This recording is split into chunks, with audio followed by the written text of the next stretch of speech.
নমস্কাৰ আপোনালোক সকলোকে লাৰ্ণ ইট এছপিকে ইউটিউব চেনেলত স্বাগতম জনাইছোঁ। মই আছোঁ শিৱজাত খনিকৰ। আজি আমাৰ এইটো প্ৰথমটো পডকাষ্ট আৰু এই পডকাষ্টটোত আমি বিশেষকৈ আজি আলোচনা কৰিবলৈ যাম অসম আৰক্ষী বিষয়া এজন হ'বলৈ বা অসম আৰক্ষীৰ যি চাকৰি AB, UB, AP আৰু তাত পাবলৈ আমি কেনেধৰণে প্ৰস্তুতি কৰিব লাগিব আৰু তাৰোপৰি আমি কেনেকৈ এই পৰীক্ষাটোত পাছ কৰিব পাৰিম এই গোটেইখিনি বিষয়ে আলোচনা কৰিম। বিশেষকৈ আমাৰ মাজত থকা 4জন চাকৰি পোৱা এই বছৰত আমি জোৱান বুলিয়ে ক'ম বা অসম আৰক্ষী বিষয়া বুলিয়ে ক'ব পাৰোঁ। গতিকে অসম আৰক্ষী বিষয়া হ'বলৈ যিহেতু গৈ আছে তেওঁলোকৰ সৈতে আমি আলোচনা কৰিম, কথা পাতিম আৰু এই তেওঁলোক 4জনে বহুত কষ্ট কৰি বহুত মেহনত কৰি তেওঁলোকে এই স্থান পাবলৈ সক্ষম হৈছে আৰু তেওঁলোকৰ ষ্টৰী প্ৰায়খিনি আমি জানো যে তেওঁলোকে কেনেকুৱা ধৰণে প্ৰস্তুতি কৰিছিলে বা অতীতৰ যিখিনি তেওঁলোকৰ প্ৰস্তুতি কৰাৰ সময়ছোৱা এই সময়ছোৱাটো আমি জড়িত হৈছিলোঁ। গতিকে আমি অলপ গম পাওঁ, তেওঁলোকৰ সৈতে আজি আমি কথা পাতিম। গতিকে মই সকলোকে পোনপ্ৰথমে ইয়ালৈ স্বাগতম জনাইছোঁ তোমালোক 4জনকে। এতিয়া আমি এজন এজনকৈ কথা পাতি যাম। মাধুৰ্যৰ লগত মই প্ৰথমতে কথা পাতিব বিচাৰিম। এতিয়া তুমি কেনেকৈ ৰানিঙত প্ৰেক্টিচ কৰিছিলা? যেতিয়া গাটো অলপ বেছি ভাল হৈ থাকে তেতিয়া 3 টাইম কৰিছিলোঁ। 3 টাইমছ? 3 টাইমছ হয় ছাৰ। 3 টাইমছ কেতিয়া? 3 টাইম মই ৰাতিপুৱা মৰ্ণিং 7টা বজাত আহোঁ, তেতিয়া 7:30 বজাত ঘৰ পাই যাওঁ। 7টা বজাত গৈ 7:30, 8 বজাত ঘৰত গুচি যাওঁ। তাৰ পৰা আকৌ যেতিয়া 12টা 1টামান বাজি যায় তেতিয়া ডাইৰেক্ট পুৰা ভৰ দুপৰীয়া। তাৰমানে তুমি ভৰ দুপৰীয়াও গৈ ৰানিং কৰিছা? হয়। তাৰ পৰা আকৌ যেতিয়া 4টা 4:30 বাজে তেতিয়াও আহি যাওঁ 3 টাইম। তাৰমানে ফিজিকেল যিটো ৰানিং হয়, জাম্প হয়, তাৰ কাৰণে তুমি 3বাৰকৈ প্ৰেক্টিচ ডেইলি কৰিছিলা আৰু এইটো কিমান দিন কৰিছিলা? কিমান দিন কমচে কম মোৰতো 1-2 বছৰ বেছি হৈ যায়। পানী পুৰা ফিল্ডত পানী পুৰা বোকা হৈ আছিলে, তথাপিও মানে এতিয়া নাছিলোঁ, পানীতে প্ৰেক্টিচ কৰি আছিলোঁ। পম্পী, তোমাক এটা কথা সুধিব বিচাৰোঁ। এখেতৰ লগত কথা পাতোতে গম পালোঁ যে 3বাৰকৈ ৰানিং কৰিছিলে। তুমি কেইবাৰকৈ ৰানিং কৰিছিলা, কেনেকৈ কৰিছিলা? ছাৰ, মই ক'বলৈ গ'লে মই ৰানিং মৰ্ণিং টাইম অকল এবাৰেই ৰানিং কৰিছিলোঁ দিনটোত। মই 2 টাইম প্ৰেক্টিচ কৰা নাছিলোঁ, কিন্তু মই বহুত হাৰ্ডলি কৰিছিলোঁ যিটো প্ৰেক্টিচ কৰিছিলোঁ। মই ৰাতিপুৱা প্ৰায় 4টা বজাত উঠি 4:30টাত মই ফিল্ড গৈ পাওঁ আৰু ফিল্ডত গৈ মই কাৰো লগত এনে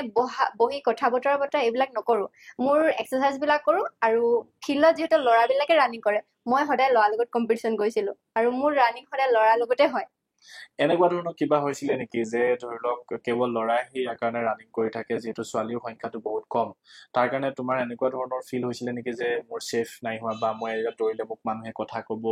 অকণমান কথা শুনাব, এনেকুৱা ধৰণৰ কিবা ফিল হৈছিলে? নাই ছাৰ, এনেকুৱা মোৰ কোনো ফিল হোৱা নাই, কাৰণ ফিল্ডৰ যিকেইজন মোৰ লগৰ আছিলে ইমানেই ভাল আছিলে। সিহঁতি ৰাতিপুৱা মোক ফোন কৰে যে তই আজি ফিল্ড নাহ নেকি, তোৰ কাৰণে ৰৈ আছো দৌৰিবৰ কাৰণে, এনেকে মোক ফোন কৰে। তেতিয়া মই ভাবো সিহঁতি চাগে মোক খুব ভাল পায়, সেইকাৰণে চাগে মাতে। আৰু সিহঁতৰ লগত ৰানিং কৰি মই খুব বেছি ভাল পালো। আৰু এতিয়া ক'ব গ'লে তেখেতলোকে হয়তো এইবাৰ চাকৰি নাপালে যদিও মই তেখেতলোকক অহাবাকে যাতে দেখি পাওঁ পুলিচৰ ড্ৰেছত, তাই মানে বহুত আশা আছে। মানে এনেকুৱা বন্ধু থকাটো বহুত প্ৰয়োজন আছে লাইফত, যি নেকি শুই থাকিলেও দৌৰো বুলি কয়। এনেকুৱা ধৰণৰ বন্ধু আমাৰ জীৱনত লাগে। এতিয়া আমি তোমাৰ ওচৰলৈ যাম। যিহেতু আমি তৰালিৰ লগত যেতিয়া ইণ্টাৰভিউ লৈছিলোঁ, প্ৰথমতে ৰেকৰ্ড নহ'ল। আই হোপ যাতে আজি ৰেকৰ্ড হৈ যায় সকলোবোৰ। একেবাৰে ফিডবেকৰ সময়ত ৰেকৰ্ড হৈছিলে আৰু তেতিয়া আমি দেখিবলৈ পাইছিলোঁ তৰালি অকণমান ভয় বেছি কৰিছিলে, মানে যেতিয়া আমি ইণ্টাৰভিউজ লৈছিলোঁ সেই সময়ছোৱাত। তো যেতিয়া তুমি ইণ্টাৰভিউ দিবলৈ গ'লা, আমাৰ ইয়াতো ধৰি লওক মক ইণ্টাৰভিউ আছিলে, তাত যেতিয়া তুমি ইণ্টাৰভিউ দিবলৈ গ'লা, তাত কেনেকুৱা অনুভৱ আছিলে তোমাৰ আৰু কেনেকুৱা ধৰণৰ তোমাৰ মানে পৰিস্থিতি হৈছিল? প্ৰথমতে ভয়টো লাগিছিলে বাৰু, তাৰ পাছত যেতিয়া মই সোমাই গলো ন, তেতিয়া ভয়টো কমিলে। কেনেকুৱা ধৰণৰ কুৱেশ্যন সুধিছিল? কুৱেশ্যন সুধিছে বহুত কেইটা, মানে AB, UB বিষয়ে সুধিছে, পেহেলগামৰ বিষয়ে আৰু ডিফেন্স মিনিষ্টাৰ নেম সুধিছে, তেনেকে আৰু সুধিছে ভৱিষ্যত। অ'কে, বুঢ়া বালিগাঁৱৰ পৰা আহিছা ন?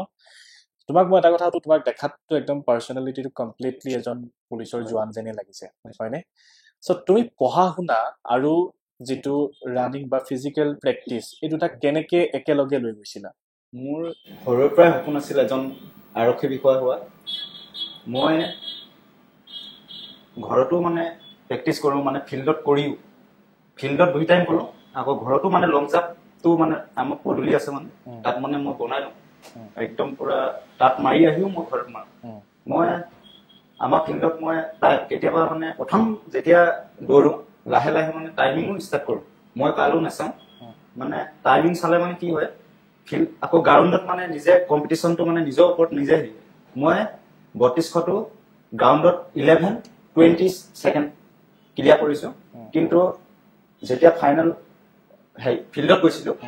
তেতিয়া মই 11:36 লাগিল মই তেতিয়া ডিষ্টেন্সটো দূৰ হ'ল অ'কে তেতিয়া মই 54.16 পাইছিলো 60 ভিতৰত অ'কে চ' তাৰ লগত ৰিটেন এক্সামৰ কাৰণে কেনেকৈ প্ৰস্তুতি কৰিছে ৰিটেন এক্সাম মই যেতিয়া মানে প্ৰথম ফৰেষ্টৰ এক্সাম দিব গৈছিলো সেই টাইমত মোৰ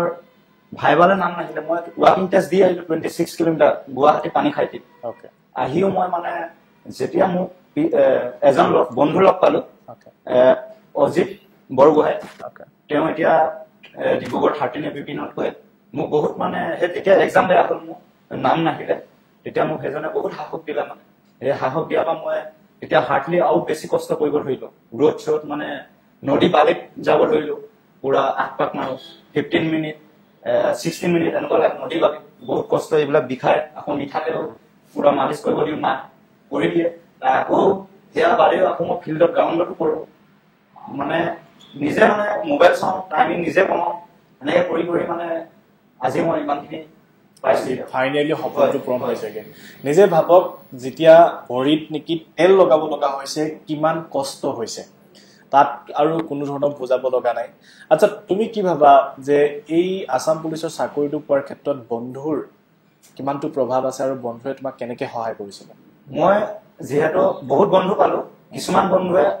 পাহৰিও যায় কিন্তু কিছুমান বন্ধুৱে আঁকোৱালি লয় এতিয়া পাহৰি যোৱা বন্ধুৱে এতিয়া মানে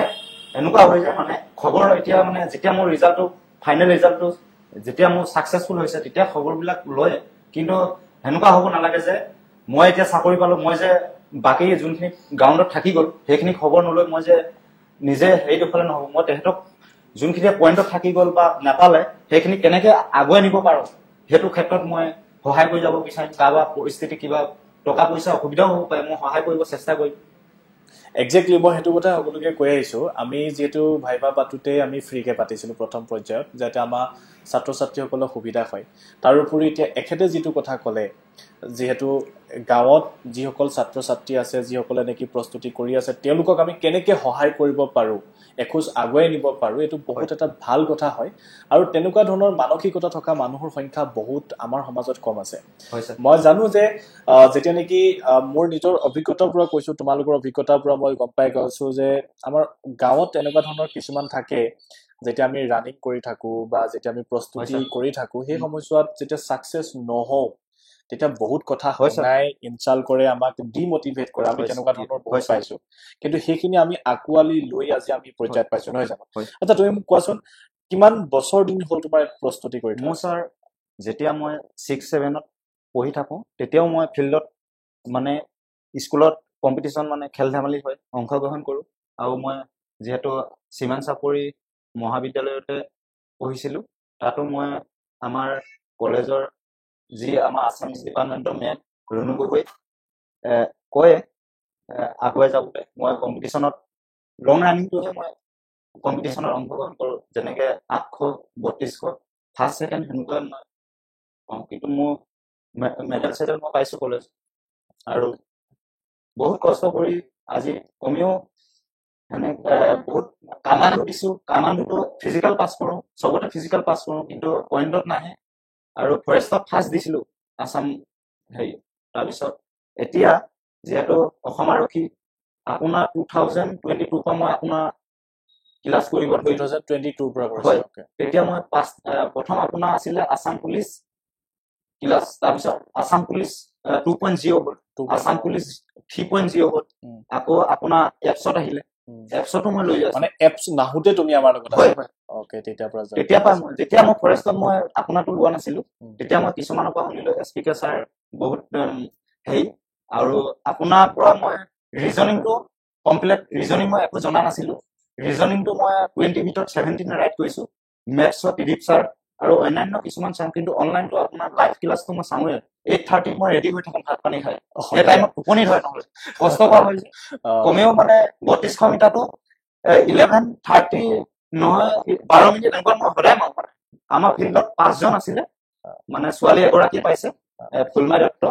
তাইও মোৰ হেৰিয়তে মানে নদী বালিত যায় মই কওঁ ব'ল লৈ যাওঁ আৰু বেলেগ ছোৱালীও আছিলে তেওঁলোকেও মানে অলপ থাকি গ'ল আৰু মই ইয়াত টাইমিং চাওঁ মই সেইকাৰণে চাগে লীলাবাৰী ফিল্ডত 70টা ল'ৰাৰ ভিতৰত মই ফাৰ্ষ্ট টপত সোমাইছো আৰু মই গম পোৱা নাছিলো যে কিমান মাৰ্ক পাইছিলো যেতিয়া ফাইনেল হেৰি আহিছে তেতিয়া গম পাইছো যে 60 ভিতৰত 54.16 পাইছো ভেৰি গুড ঠিক আছে মই তৰালিৰ ওচৰলৈ আহিছো এতিয়া তৰালি মোক এটা কথা কোৱা যদিহে আমাৰ ইয়াৰ পৰাই বুলি নহয় গোটেই অসমৰ চুকে কোণে যিসকল ছোৱালী আছে তেওঁলোকে যদি অসম আৰক্ষীৰ কাৰণে প্ৰস্তুতি কৰিব বিচাৰে ABUB কাৰণে হওক APR কাৰণে হওক বা অন্যান্য এক্সামৰ কাৰণে তেওঁলোকে কেনেকৈ প্ৰস্তুতি কৰা মই বিচাৰো তেওঁলোকে প্ৰথমতে নিজৰ ওপৰত বিশ্বাস থাকিব লাগিব তাৰপাছত কষ্টটো কৰিবই লাগিব আৰু মই যেতিয়া ৰানিং কৰিছিলো মই ৰুটিন ফ'ল' কৰিছিলো বহুত কষ্ট কৰিছিলো মই কিন্তু মৰ্ণিঙে যাওঁ ৰানিং কৰিবলৈ 8টামান বজাত ভালকে শুই পিনি মেলি যাওঁ আৰু তাৰপাছত আৰু পঢ়া শুনাৰ ক্ষেত্ৰতো একেই মানে সমান পৰ্যায়ে নিব লাগিব মানে ৰানিঙৰ লগতে পঢ়া শুনাও একেলগে আমি লৈ যাব আগবঢ়াই লাগিব নিব লাগিব যদি পঢ়া শুনাৰ কথাটোলৈ আহে তেতিয়াহ'লে আমি যিটো পঢ়া শুনাৰ লগত বেছিকৈ জড়িত হৈ থাকোঁ এনে কেনেকুৱা ধৰণৰ কিতাপ পঢ়িলে বেছি ভাল হ'ব বুলি ভাবা কিতাপ বুলিবলৈ এক্সট্ৰা নাই মানে কি ক'ম আৰু এতিয়া মানে তুমি কি কি কিতাপ পঢ়িছিলা সেইটো ক'লে মই কিতাপ বিভাগে লোৱা নাছিলো মই ক্লাছ কৰিছিলো অনলাইন ক্লাছ অনলাইন কৰিছিলা প্ৰথম আপোনাৰ ক্লাছে মই চাইছিলো যেতিয়াৰ পৰা মই প্ৰতিযোগিতামূলক পৰীক্ষাৰ বাবে প্ৰিপেৰেশ্যন কৰিছিলো তাৰমানে তুমি এনেকুৱা ধৰণৰ এগৰাকী যুৱতী হবা যি নেকি কিতাপৰ ওচৰলৈ নোযোৱাকৈ অনলাইন ক্লাছ কৰিয়ে সফল হৈছে হয় অকল ক্লাছ কৰো মই সিভাগে কিতাপ নপঢ়ো মোবাইলতে চাওঁ অকে আৰু ঘৰৰ মানুহে কেনেকে ধৰণে সহায় কৰিছিলে তোমাক ঘৰৰ মানুহে মানে সাহস দিছিলে আৰু মই এবাৰ ফেল কৰিছিলো ফৰেষ্টত দিছিলো তেতিয়া মই ফেল কৰিছিলো তেতিয়া মাহঁতে বুজাইছিলে তোৰ বয়স আছে লাগি থাক বুলি তোমাৰ কিমান বছৰ হ'ল প্ৰস্তুতি কৰি থকা মোৰ 2019 চনৰ পৰা মই প্ৰথম SSC দিছিলো SSC দিছিলা হয় তাত মই পাছ কৰিছিলো ৰিটেন পাছ কৰিলা তাৰপিছত ফিজিকেলতো পাছ কৰিলো কিন্তু হাইটটো মোৰ তেতিয়া কম আছিল সৰু আছিল অলপ এইটো 2019-20 কথা হ'ব চাগে 29 তো তেতিয়া তোমাৰ এজ কিমান আছিলে তেতিয়া মোৰ প্ৰথম আৰু মানে জাস্ট হ'ব পাৰিছা ওকে সো এইটো কথা ভাবক যে আমি যদি ইয়াত প্ৰত্যেকজনৰে চাওঁ ষ্টৰীটো প্ৰত্যেকে 2019-2020 তেতিয়াৰ পৰা প্ৰস্তুতি কৰি আছে আৰু আমি দেখা পালো যে একেবাৰে সৰু পৰাই যেহেতু লক্ষ্য বান্ধি লৈছিলে যে অসম আৰক্ষী খন তেতিয়াৰ পৰা প্ৰস্তুতি কৰি আহিছে তো গতিকে সাকসেস এনেকুৱা এটা বস্তু যিটো নেকি হঠাৎ নাহে হয়নে তাৰ কাৰণে কষ্ট লাগিবই এটা বহুতে এনেকুৱা ধৰণৰ আমি ছাত্ৰ ছাত্ৰী আমি দেখিবলৈ পাওঁ তেওঁলোকে এবছৰ হৈছে 2 বছৰ হৈছে প্ৰস্তুতি কৰা আৰু তেখেতসকলে কয় যে যেতিয়া নেকি ধৰি লওক ফেল কৰি যায় বা বেয়া কৰি যায় তো তেখেতসকলে এনেকৈ কোৱা আমি শুনিবলৈ পাওঁ বিশেষকৈ আমিতো মেছেজ কল সেইবিলাক পাই থাকো আৰু তাত তেওঁলোকে কয় যে এবাৰ সিলেকশ্যনটো অকণমান বেয়া হৈছে এবাৰ সিলেকশ্যনত অকণমান গাফিলতি হৈছে আৰু এনেকুৱা ধৰণৰ মাৰ্কছত হেৰফেৰ কৰিছে এনেকুৱা ধৰণৰ কৰে কিন্তু মই তেতিয়া এটা চাওঁ যে তোমালোকক যেতিয়া মই দেখো তোমালোকৰ যেতিয়া কষ্টটো দেখো তোমালোকে তেওঁলোকতকৈও 50% 60% অধিক কষ্ট কৰি আহিছে হয়নে সো পম্পীৰ ওচৰলৈ আহিছো এতিয়া মই পম্পীৰ ভিডিঅ'টো ভাইভা ভিডিঅ'টো বহুত ভাইৰেল হৈছে আৰু আমি ভাইভা দিওঁতে তেখেতক কৈ পঠিয়াইছিলো তেখেতে দুবাৰ দিবলৈ আহিছিলে দেই এবাৰো নহয় দুবাৰ দিবলৈ আহিছিলে তেতিয়া কৈছিলো যে ভাইভা ভাল হৈছে ভাইভাতটো চিন্তা নাই বাকীখিনি ঠিকে থাকিলে চাকৰি পাব আৰু ফাইনেলি তেখেতে পাবলৈ সক্ষম হৈছে সো তুমি কেনেকৈ প্ৰস্তুতি কৰিছিলা আৰু তুমি আহিব লগা যিসকল আমাৰ অসম আৰক্ষী বিশেষকৈ জোৱান আছে তেওঁলোকক তুমি কি বুলি ক'ব বিচাৰা মই প্ৰস্তুতিটো ক'ব গ'লে বহুত হাৰ্ডলি কৰিছিলো মই 2 বছৰ মানে কষ্ট কৰিছো মোৰ ফাৰ্ষ্ট এটেম্পতে মই সাকসেস পাইছো বাৰু প্ৰথম আপোনাৰ ক্লাছ মই আসাম পুলিচৰ কাৰণে মানে ফিজিক্যাল প্ৰিপাৰেচন নকৰা আগৰ পৰা মই পঢ়ি আছিলো ওকে হয় আপুনি যেতিয়া ফৰেষ্টৰ যে প্ৰথম বেটচটো উলিয়াইছিলে তেতিয়াৰ পৰা আপোনাৰ মানে পেড কোৰ্সত মই নন ষ্টপ জয়েন আছিলো এতিয়া এপলৈকে প্ৰত্যেকটো ক্লাছ মানে মই ক'ব গ'লে মিছ কৰা নাই যিহেতু আপোনাৰ ক্লাছবিলাক প্ৰথম আগতে 10টাৰ পৰা আৰম্ভ হয় মই ফিল্ডৰ পৰা আহি মেলি প্ৰথমটো মোৰ কলেজ আছিলে স্যাৰ মই যোৱা বছৰ পাছ কৰিছো তাৰমানে তুমি কলেজত গৈ থাকোতেও তুমি প্ৰস্তুতি কৰি আছা হয় স্যাৰ হয় মই ইফালে কলেজত পঢ়ি আছো লগতে আকৌ অসম পুলিচৰ কাৰণেও প্ৰিপেৰেচন মই কলেজতো আপোনাৰ ভিডিঅ' চাওঁ আৰু লগতে আপুনি দিয়া যিমানবিলাক PDF মই ক'ব গ'লে তাৰে 70% কলেজত লিখি শেষ কৰিছো কলেজত পঢ়ি থকা অৱস্থাতে তুমি সেইখিনি শেষ কৰিছা হয় কলেজত যেতিয়া ছাৰহঁতে আমাক কেতিয়াবা ক্লাছ নহয় 1 ঘণ্টা সময় বা 2 ঘণ্টা সময় আমি ৰেষ্ট পাওঁ তেনেকুৱা সময়ত মই ননষ্টপ আপুনি যিবিলাক MCQ দিয়ে সেইবিলাক মই লিখো তাত আৰু পঢ়ো মই সদায় ৰাতিপুৱা ৰাতিপুৱা মই মানে যেতিয়া মোৰ ফিজিকেলটো ক্লিয়াৰ হৈ গ'ল তাৰপিছত মই ৰাতিপুৱা 4টাৰ পৰা 6টালৈ মই 2 ঘণ্টা অকল জিকে পঢ়ো 2 ঘণ্টা জিকে তাৰ পাছত মই 1 ঘণ্টা পঢ়ো ইংলিছ 1 ঘণ্টা মেথছ আৰু 1 ঘণ্টা ৰিজনিং 1 ঘণ্টা ৰিজনিং পঢ়াৰ পিছতে তাৰ পাছতো লাষ্ট মমেণ্টত ছাৰহঁতে 8টাৰ পৰা ক্লাছ আৰম্ভ কৰি দিলে 8:30 পৰা আৰম্ভ কৰিলে আৰু তেতিয়া মই 8:30 পৰা মানে পুৰা ভাত পানী খাই ৰেডি হৈ যাওঁ আৰু ছাৰ আহিব ৰেডি হৈ মোবাইলটো আগতে বহি থাকো 8:30 কৰা এটা ৰিজন আছে কাৰণ কি হয় আমি জানো যে ফিজিকেল তোমালোকে মৰ্নিং যোৱা এতিয়া ইটো 3 টাইম কৰিলে মৰ্নিং কৰিলে দুপৰীয়া কৰিলে ৰাতি কৰিলে হয় তো সেইখিনি কৰাৰ পিছত যাতে কোনোবা এটা সময় পোৱা যিটো সময় নেকি পঢ়িব পৰা আমি এনালিসিস কৰি চালো যে সকলোৱে 8 বজাত আহি পাই যায় গতিকে আমি 8:30 বজাত সেইকাৰণে ক্লাছৰ টাইমটো লৈ লৈছিলো এতিয়া বন্ধ হৈ আছে ক্লাছ 8:30 বজাত আকৌ আৰম্ভ হ'ব ওকে তেতিয়াহ'লে তুমি কিতাপ কি মানে চাইছিলা ছাৰ প্ৰথম ক'ব গ'লে ফাৰ্ষ্ট টাইম মই কিতাপ কিনা নাছিলো ক্লাছ 6ৰ পৰা ক্লাছ 12লৈকে মানে চৰকাৰী স্কুলত যিমানবিলাক ছ'চিয়েল চায়েন্স কিতাপ আছিলে মই গোটেইখিনি এমচিকিউ মানে প্ৰথমতে ভাল ধৰণে পঢ়ি তাৰপিছতে নিজে এমচিকিউ বনাইছিলো গোটেইখিনি বনাই তাৰপাছতে আকৌ অসম জাতীয় বিদ্যালয় কিতাপ 5ৰ পৰা মই ক্লাছ 8লৈকে কিতাপখিনি পালো সেইখিনিও যিখিনি ছ'চিয়েল চায়েন্স আছিলে গোটেইখিনি ক্লিয়াৰ কৰিছো লগতে অসমীয়া তাত সাহিত্যিকবিলাকৰ নাম বহুত ধুনীয়াকৈ সাহিত্যিকবিলাকৰ বিষয়ে লিখা আছে আৰু লগতে মেথছ ক'ব গ'লে ছাৰ মই 6ৰ পৰা ক্লাছ 10লৈকে চৰকাৰী স্কুলৰ যিখিনি কিতাপ আছে সেইখিনিৰ পৰা গোটেই মেথছ ক্লিয়াৰ কৰিছো ওকে ভেৰি গুড তো মই এটা কথা কওঁ কিতাপৰ কথা সদায় মই আসাম জিকে বা বাকীখিনি কথা ক'ব নাযাওঁ কিন্তু জিকে কাৰণে যদি আমি কিতাপ 6ৰ পৰা 10লৈকে যদি গোটেই ছ'চিয়েল চায়েন্স কিতাপখন পঢ়ো তেন্তে আমি প্ৰায় 50% যেটা আমাৰ বেসিক নলেজ আমাৰ কমপ্লিট হৈ যায় আৰু তাৰ উপৰি যেতিয়া আমাৰ এক্সট্ৰা নলেজ লাগে তেতিয়া আমি বিভিন্ন ধৰণে আমি সহায় পাওঁৱে যিহেতু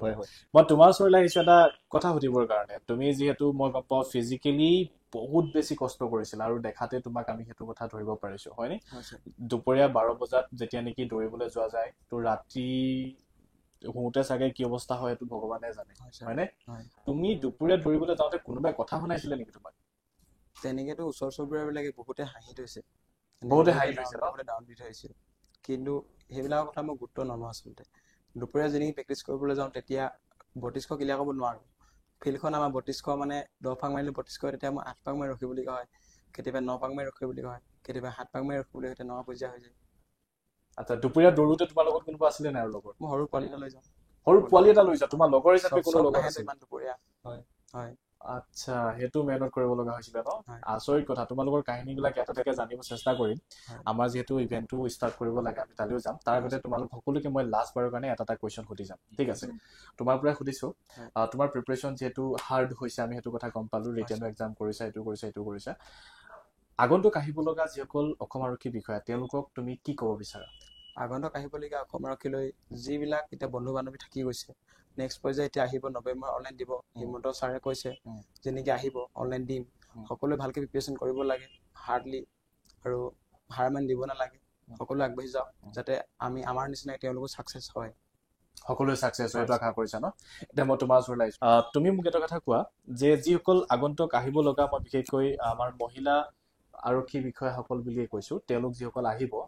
তেওঁলোকক আৰু আগুৱাই আনিবলৈ যেহেতু আমাৰ আগতে এটা কনসেপ্ট আছিল যে মহিলাসকলে যেহেতু কাম নকৰে আৰু কেৱল পুৰুষসকলেহে কাম কৰে নহয় জানো বাইদেউ গতিকে সেইটো কনসেপ্ট এতিয়া বৰ্তমান একেবাৰে নাই এতিয়া পুৰুষ মহিলা বুলি এনেকুৱা ধৰণৰ কোনো কথা নাহে কতো নাহে গতিকে তুমি তেওঁলোকক আৰু আগুৱাই আহিবৰ কাৰণে কি ক'বা তেখেতলোকক মই এইটোৱে ক'ম তেখেতলোকে কোনো ধৰণৰ সংকোচ নকৰি নিসংকোচেৰে তেখেতলোক ফিল্ডলৈ আহক ভাল ধৰণে প্ৰেক্টিছ কৰক লগতে নিজৰ পঢ়া শুনা কিন্তু বহুত ইম্পৰ্টেণ্ট হয় অসম পুলিচত ফিজিকেলৰ লগতে পঢ়া শুনা দুইটা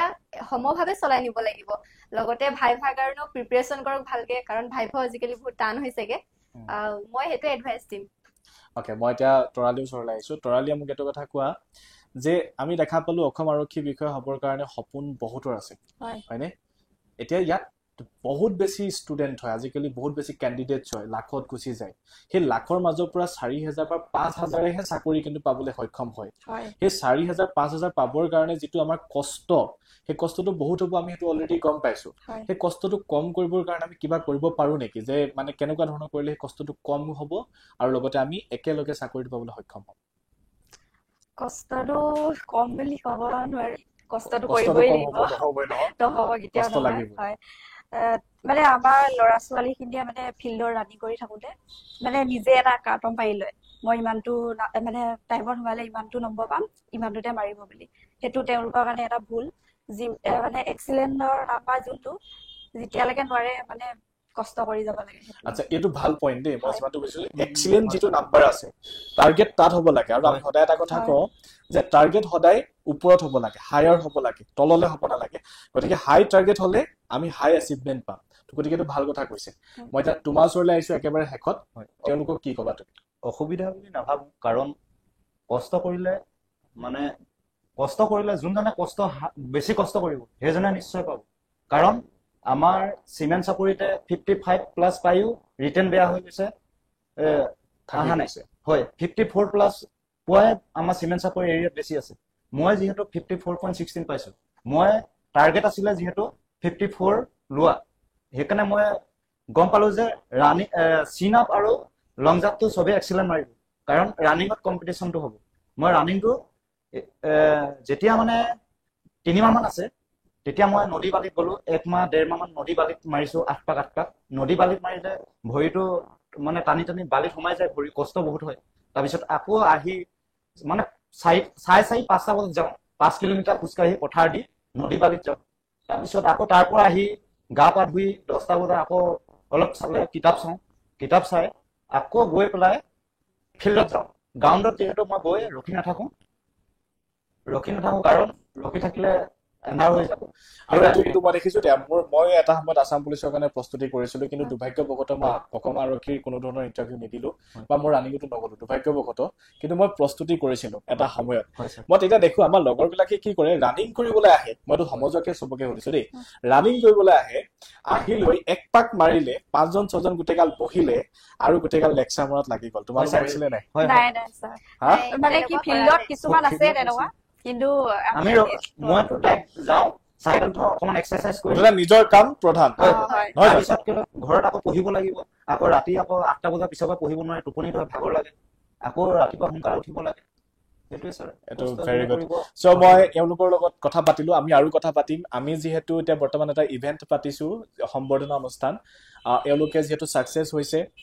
যিসকলে ছাকচেছ হয় তেওঁলোকৰ কাৰণে আমি সেই ইভেণ্টটো প্ৰত্যেক বছৰে ৰাখোঁ মানে এই বছৰৰ পৰা আমি আৰম্ভ কৰিছোঁ আগলৈও ৰাখিম গতিকে আগন্তুক আহিব লগা সময়ছোৱাত মই আশা কৰোঁ যাতে তোমালোকক মই দেখা পাওঁ আপোনালোকক মই যাতে দেখা পাওঁ এই ইভেণ্টৰ মাজত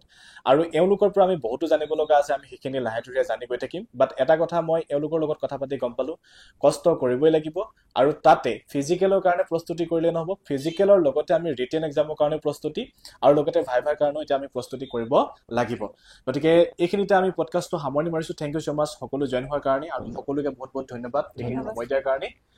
আমি পুনৰ এটা ইভেণ্টত লগ পাম তাত আমি কথা পাতিম তাৰপিছত আমি অন্য এটা ভিডিঅ'লৈ গুচি যাম থেংক ইউ ছ' মাছ